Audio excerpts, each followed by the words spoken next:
महानगरपालिका सुरुवातीपासूनच पर्यावरणपूरक गणेशोत्सव साजरा करण्यासाठी नागरिकांमध्ये जनजागृती करीत आहे।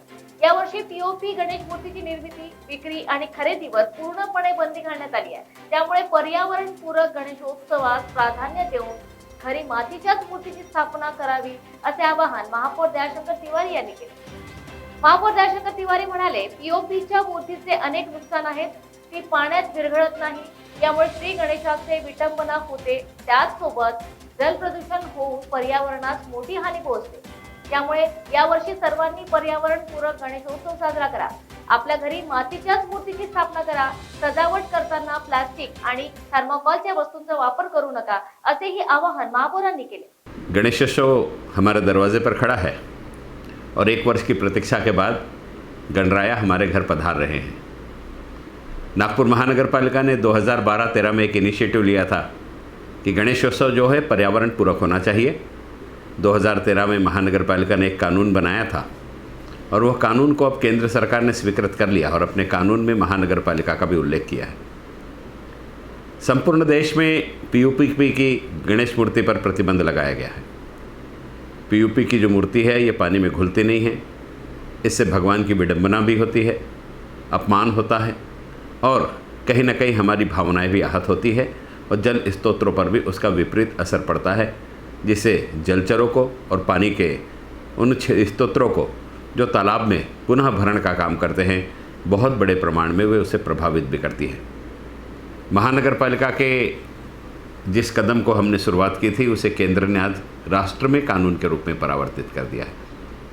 आपसे निवेदन है कि इस वर्ष आप गणेशोत्सव पर्यावरण पूरक बनाएं, अपने घर में मिट्टी की मूर्ति की ही स्थापना करें। हम घर में जो मूर्ति बैठा ले वे 2 फुट से ऊंची ना हो और हम जो सार्वजनिक मैदान पर बैठा ले, सार्वजनिक स्थलों पर बैठा ले, सार्वजनिक मंडलों के माध्यम से बैठा ले वो 4 फीट से ऊंची नहीं होनी चाहिए।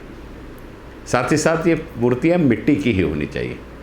हम जो सजावट करें इस सजावट में भी हम थर्माकोल का और प्लास्टिक का वापर बिल्कुल ना करें, कारण यह भी पर्यावरण पूरक नहीं है और कानून के दृष्टि से दोनों के दोनों अपराध है। इस धरती के पर्यावरण को हमने बचाया तो हमारा जीवन सुरक्षित भी रहेगा और संरक्षित भी रहेगा। इसलिए पर्यावरण की रक्षा के दृष्टि से आप सभी लोग काम करें।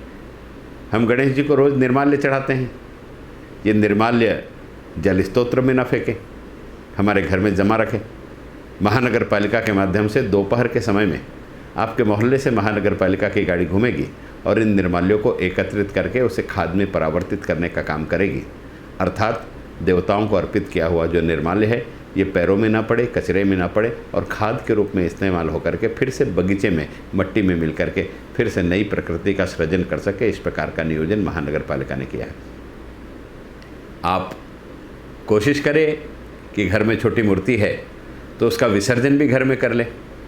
एक प्लास्टिक के टब में या प्लास्टिक के बाल्टी में हम छोटी मूर्ति का विसर्जन करें तो वही मिट्टी हमारे घर में गमले के काम आ सकती है, पौधों के काम आ सकती है और जो गणराया हम घर से बाहर भेज देते हैं वो कहीं ना कहीं उस मिट्टी के रूप में हमारे वर्ष भर अपना आशीर्वाद देने के लिए हमारे घर में उपलब्ध रहेंगे। तो क्यों ना हम कोशिश करें एक बार सक्षमता से कि इस वर्ष का गणेशोत्सव जो होगा वो 100% पर्यावरण पूरक गणेशोत्सव होगा। प्रकृति के साथ सौहार्द निर्माण करने वाला गणपति होगा।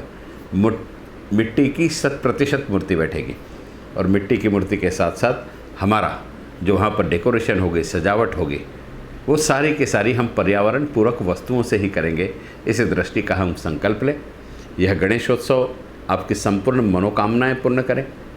आपके हर संग्राम न्यूज साठी ब्युरो रिपोर्ट।